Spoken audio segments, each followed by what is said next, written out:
Sesekali saya ingin membicarakan tentang manajemen. Manajemen dalam versi saya adalah menyelesaikan masalah melalui orang lain atau getting things done through other people. Manajemen versi saya yang lain lagi adalah bagaimana mengeksploitasi orang lain dengan hasil maksimum dan mereka senang dieksploitasi oleh kita. Juga saya ingin membahas tentang manajemen strategi dalam artian hard skill, bukan hanya soft skill. Karena video seperti ini jarang tersedia. Apa karena memang sedikit yang mengajarkannya atau karena memang teknik manajerial ini sedikit pasarnya? Kalau di sosmed diperhatikan komentar atau status para sahabat, apa sih yang paling umum yang dibicarakan, dan apa yang umum dibicarakan itulah sebenarnya isi pikirannya secara dominan atau secara keseluruhan pada diri seseorang. Misalnya isinya adalah masalah galau, baper, pasti perasaan dan pikiran yang didominasi emosi begini karena melulu otaknya berisi hubungan percintaan, perselisihan, cemburu, iri, atau sejenisnya. Atau memang itu kesukaannya, suka drama, hidupnya bagaikan drama Korea, gak ada masalah pun akan segera dicarikan dramanya. Atau masalah lain lagi yaitu perpolitikan, apa saja yang dibahasnya pasti kekuasaan, pasti politik. Kalau sudah begini, semua pejabat jadi salah aja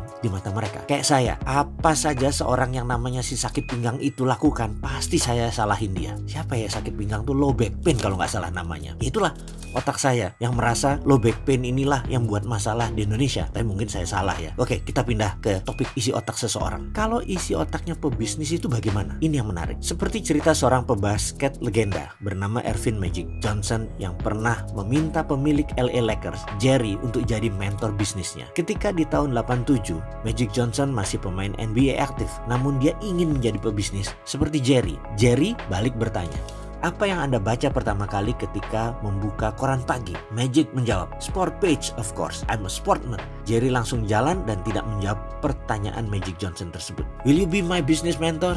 Nggak dijawab. Suatu hari, Magic berkesempatan meminta kepada Jerry hal yang sama setelah Magic berencana gantung sepatu pensiun dari NBA. Jerry pun bertanya, "Do you read newspaper this morning?" Dan dijawab oleh Magic Johnson, "Yes sir, and I read business page." Jerry mengulurkan tangan dan menjawab, "I'm your business mentor." Dan tak lama kemudian Magic Johnson membeli 5% saham LA Lakers sebagai strategi bisnis awalnya. Oke, sekarang apa moral story dari kisah Magic dan Jerry ini? Sahabat, kalau ingin memiliki materi bisnis dan manajemen lebih banyak dari sekarang, mulailah perbanyak baca buku bisnis, berkumpul dengan pedagang, berkumpul dengan pebisnis, diskusi tentang keuangan. Selama status masih aduh jemuran belum kering, rasain lu Jokowi, maka rasanya bisa ketebak isi pikirannya. Kalau beginian, kapan mau jadi makmur? Susah Anda sukses kalau pikirannya hanya politik, politik, dan politik. Mulai sekarang Anda mulai baca buku bisnis, baca koran bisnis, berkumpul sama orang bisnis yang sukses.